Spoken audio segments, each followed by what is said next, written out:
encontramos con Diana Milena Gamboa, trabajadora social del Hospital de Vistahermosa en la localidad de Ciudad Bolívar. Queremos hacerle unas preguntas sobre el abuso sexual infantil en una de las localidades más vulnerables y con más índice de delito sexual en la ciudad de Bogotá. Diana, buenas tardes. Buenas tardes. Quiero preguntarle para usted como trabajadora social, ¿cuáles son los principales riesgos que tiene la víctima, niño o niña, en estos casos de abuso sexual infantil? Pues si estamos hablando como tal ya de una víctima de abuso sexual, los principales riesgos vendrían siendo físicos y psicológicos, ¿sí?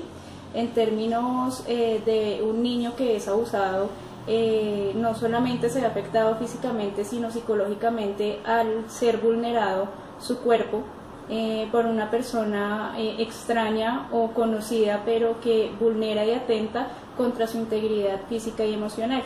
Si es una persona o un niño que aún no está siendo vulnerado, los riesgos en una localidad que es vulnerable está enmarcado en un contexto económico en el que, por ejemplo, mujeres cabezas de familia que tienen que salir a sus hogares, tienen que salir de sus hogares a trabajar y tienen que dejar los niños en cuidados de personas que son de alguna manera desconocidas o en familiares. Eso representa también un riesgo, ¿sí?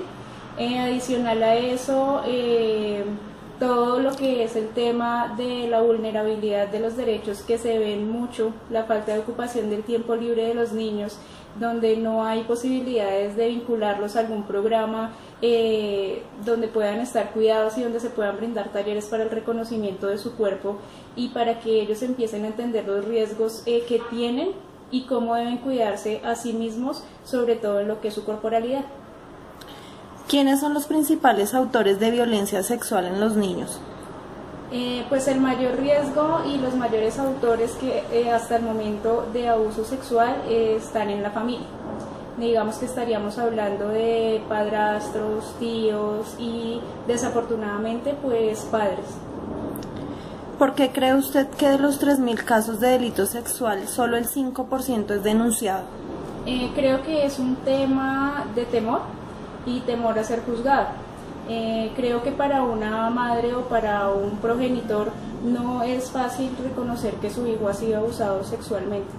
El hecho de ir a denunciar puede recurrir a temas como por ejemplo escarnio público, en el que la persona puede ser inclusive puesta digamos en evidencia desde los medios de comunicación o desde su mismo ámbito familiar como una persona que es irresponsable y que en parte tiene culpa de que haya sucedido esto en su hijo o en su hija. Entonces la mayor parte, digamos que de la no denuncia es la vergüenza y el temor a ser juzgado por el tema de abuso sexual. En estos casos, los responsables del abandono y el descuido de los niños son los padres. Creo que es un tema que va enmarcado no solamente como algo de familia y paternal, aunque sí tienen una responsabilidad muy grande en el cuidado de sus hijos. Como lo veíamos anteriormente y lo mencionaba, también depende de un contexto económico y político en el que nos encontramos inmersos. Si la mamá está con su hijo y no puede salir a trabajar o está pendiente de su hijo, pero no lo alimenta y no lleva lo que necesita a su casa, o simplemente sale a buscar, digamos, los recursos económicos para que su hijo pueda subsistir. Entonces creo que es un tema de responsabilidad sí familiar, pero también es un tema de un contexto político, económico y en el que estamos en una cantidad de desigualdades e inequidades sociales que pues desafortunadamente no permiten que la familia esté gozando de un bienestar y de una calidad de vida oportuna para estar pendientes de sus hijos al 100%. ¿En la localidad de Ciudad Bolívar se ha generado algún tipo de campaña contra el abuso sexual infantil? Se realizan jornadas, digamos que desde el programa en el que yo me encuentro actualmente, que es el programa Territorios Saludables, se genera precisamente una estrategia de promoción y prevención en salud, en la que se busca la caracterización y la identificación de todas las necesidades que existen en el ámbito familiar, y no solamente eso, sino en la comunidad.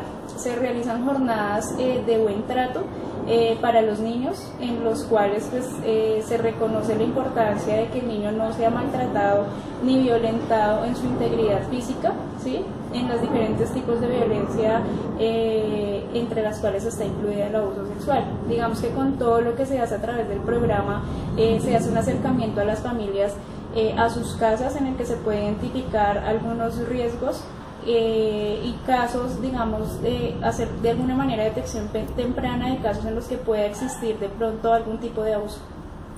Bueno, ya cerrando, ¿qué llamado de atención o qué precauciones le daría a los niños y a los padres en caso de ser víctimas de abuso o de este delito sexual? Creo que una parte importante es que los niños y las niñas desde sus familias empiecen a entender y a reconocer su cuerpo, ¿sí? Que ellos empiecen a conocerse a sí mismos y a enseñarles que solamente ellos son dueños de su cuerpo y que solamente ellos pueden tocar su cuerpo y nadie más puede llegar a vulnerar. No generarles ese temor ni esa vergüenza de haber sido tocados, entonces en ocasiones por miedo los niños no hablan. No generar una represión ni una paternalidad o unas pautas de cuidado autoritarias en el que el niño no sienta la confianza hacia sus padres de poder manifestar las cosas que suceden en su casa o que piensan. Y en cuanto a los padres, creo que es importante el estar muy pendientes, no siempre porque el hijo se queda con algún familiar está seguro, y creo que hay que empezar a conocer muy bien el niño e identificar los cambios que puedan generar. Un niño que de repente es muy tímido, es muy retraído, no le gusta estar con algún miembro de la familia, hay que empezar a identificar por qué está pasando esa situación y no pasar en vano, digamos que esos signos de alarma que los niños nos empiezan a dar. Bueno, Diana, le agradezco mucho por esta entrevista y pues estaremos pendientes a todo lo que se genere en la localidad de Ciudad Bolívar. Gracias.